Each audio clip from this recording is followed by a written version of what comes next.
श्री शिवाय नमस्तु। फोड़कर उसके अंदर का फल निकालकर उस फल को शिवलिंग पर चढ़ाकर एक लोटा जल शंकर भगवान को समर्पित कर दिन होना चाहिए मंगलवार। कौन सा दिन होना चाहिए? जम के बोलो जरा, मंगलवार। समर्पित करो। उसके बाद में आप विवाह के लिए अगर समर्पित करे हैं तो विवाह में देरी नहीं होगी। व्यवसाय और व्यापार के लिए या नौकरी के लिए समर्पित करे हैं तो उसमें देरी नहीं होगी। एक पत्र में आया है, सुन लीजिए, बड़ा सुंदर संवाद है। शिव महापुराण की कथा कहती है, मंगलवार को अगर शिव जी के मंदिर में, शंकर के मंदिर में जाकर एक लोटा पानी चढ़ाया जाता है तो हमारे कार्य में उन्नति होती है। हाथ में जल का पात्र हो, शंकर के मंदिर में जब तुम जा रहे हो, शिव के पास जब पहुंचो, जल से हाथ, जो लोटा जब जल का तुम बाबा को समर्पित कर रहे हो, जल चढ़ा रहे हो, उस समय पर बाबा से जरूर कहो, बाबा बहुत दिन हो गए, बहुत दुखी हूं, ए मेरे शंकर, मेरे कुबेरेश्वर महादेव, मेरे महाकाल राजा, मेरे इस हाथ को अब तुम पकड़ लो बाबा, बहुत दुखी हूं, अब तुम थाम लो बाबा।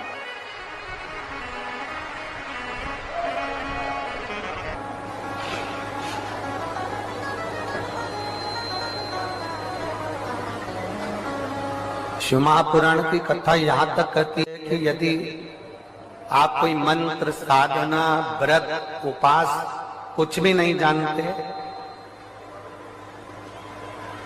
तो बेलपत्री के वृक्ष के नीचे एक लोटा जल चढ़ाओ, प्रदोष की प्रदोष एक घी का दीप लगाओ और बेलपत्र के वृक्ष के नीचे की मिट्टी का ही तिलक लगाओ।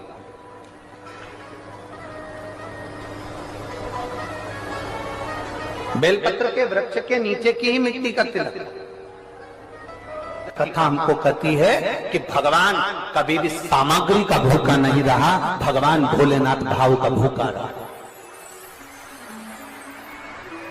भगवान शंकर को रिझाने के लिए सामग्री की जरूरत नहीं है। कोई चीज तुम पशुपति व्रत करने के लिए गई हो, थोड़ा सामान तुम्हारा घर पर छूट गया, मान लो तुम्हारा कंकु, रोली, मोली, चंदन, हल्दी कुछ घर पर छूट गया, बस एक चीज ना छूटे, जो 6 दिए हैं वो और प्रसाद के 3 हिस्से।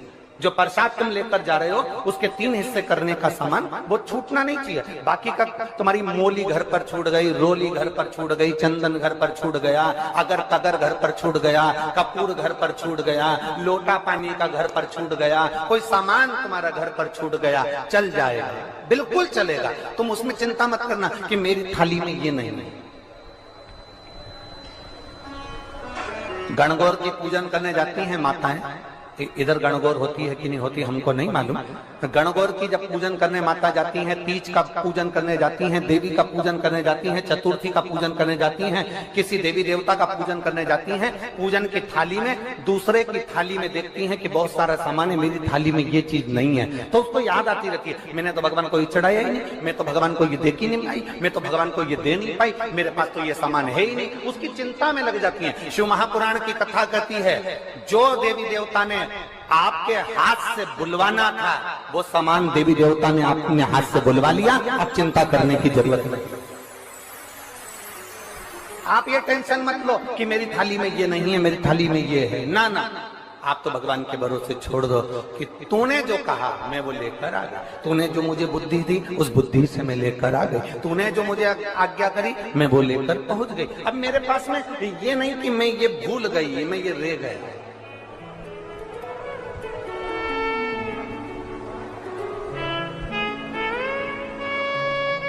महाराज,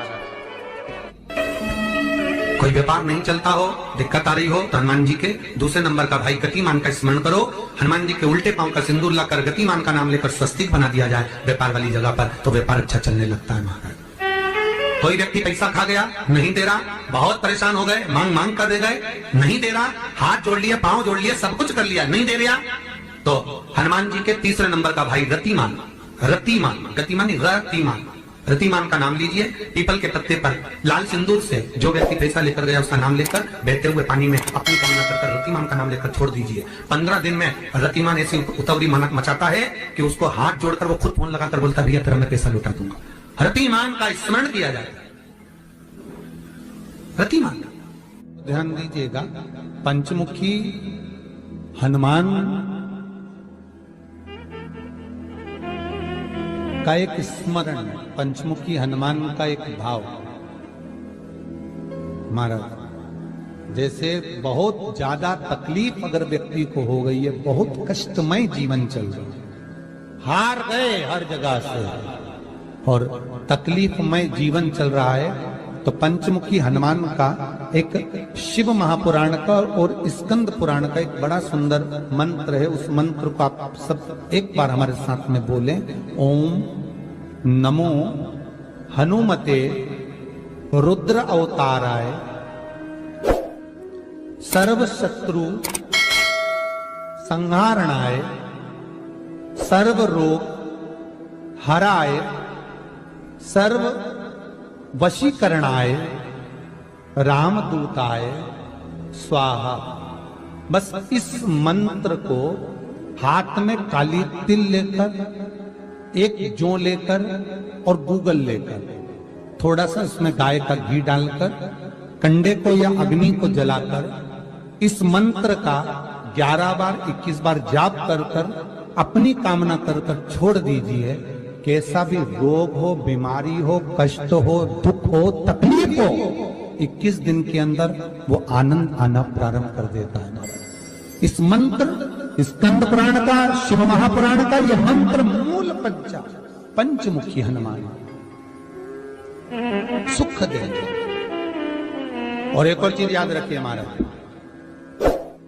यदि कोई काम के लिए जा रहे हो, कोई व्यापार के लिए जा रहे हो या नौकरी करने के लिए जा रहे हो और लगी नहीं रही, बहुत तकलीफ पा रहे हो, सर्विस ही नहीं लग रही, बहुत कष्टमय हो गया, तो निवेदन करूंगा 5 पीपल के पत्ते पर बेसन के 5 लड्डू घर में बने हुए, गाय के घी के 5 लड्डू रख लो। उस लड्डू के बीचों बीच एक आटे का दिया और उसमें तिल्ली का तेल डालकर इसी मंत्र का प्रयोग कर कर पंचमुखी हनुमान का किसी भी हनुमान के मंदिर में जाकर, दक्षिण मुखी हनुमान के मंदिर में जाकर उसको रख कर आ जाइए। इसके बाद आप उस काम के लिए जाइए, आपका काम सफल हो जाएगा। आपको किसी को नहीं कहना पड़ेगा कि हाथ जोड़ना नहीं पड़ेंगे, किसी के पांव नहीं पड़ना पड़ेंगे, तुरंत काम होगा। बस इस मंत्र का स्मरण कर कर पंचमुखी हनुमान का भूतेश्वर जो मंत्र है वो सुख देने वाला। पूरी दुनिया का कोहिनूर हीरा है संस्कार, हमारी सभ्यता, हमारी वृत्ति। माता पिता कितने अरमान से पढ़ाते लिखाते हैं,